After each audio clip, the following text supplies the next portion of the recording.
আসসালামু আলাইকুম, আশা করি সবাই ভালো আছো। তো কি অবস্থা সবার? অনেকে ভাবছো যে আমরা রাজশাহী থেকে হুটহাটভাবে ঢাকা মেট্রোতে কি করছি।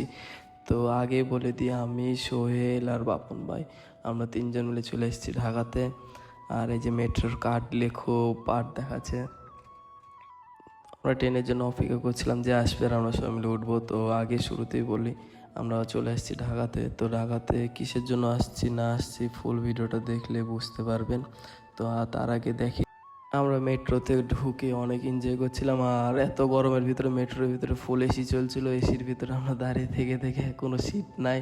তো আমরা আর কী করবো, সিট ছেড়ে দাঁড়িয়ে থেকে যেতে হবে। আর চলে আসছি আমরা বসুন্ধরায়। তো বসুন্ধরায় কেন এসছি ফুল ভিডিওটা দেখো, দেখলে বুঝতে পারবা। তো আমার ভিডিওটা সোহেল করছে আর আমি এখান থেকে বসুন্ধরা যাচ্ছি।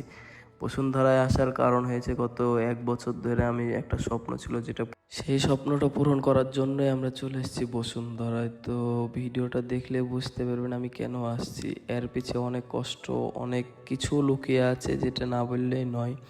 গত 1 বছরে আমি অনেক কিছু হারিয়েছি, অনেক, শুধু এই জিনিসটার জন্যই এত কষ্ট করা। তো আমার একা দ্বারা সম্ভব হতো না, তারপরেও আমার ফ্রেন্ড সার্কেলে অনেক সাপোর্ট দিয়েছে। আর এটা আমার না, সবার মিলে একসাথে মিলেই করা জিনিসটা।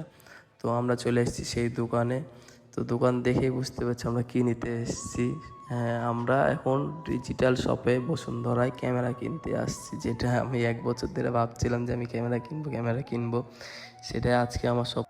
সেটাই আমার আজকে পূরণ হলো। তো এত কখনো ভাবতেই পারিনি যে আমি নিজের টাকা দিয়ে মানে ক্যামেরা কিনবো।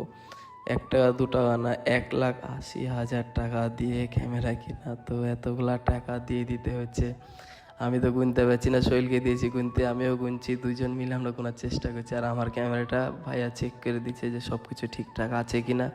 তো আমার কিছু টাকা শর্ট ছিল, ওই কারণে আমি আরও বিকাশে পেমেন্ট করলাম। সব কিছু শেষে ক্যামেরাটা আমি দেখছি বারবার। বুঝতেই তো পারছেন, 1,80,000 টাকা আমার মানে এতটা স্বপ্নের সব জিনিস, টাকাগুলো জমানো ছিল, সব টাকাগুলো আমাদেরকে দিয়ে দিতে হয়েছে সেই একটা ক্যামেরার জন্য। শুধু শুধু ক্যামেরা, তাও লেন্স তো কিনে, লেন্স আমাদেরকে পরে কিনতে হবে।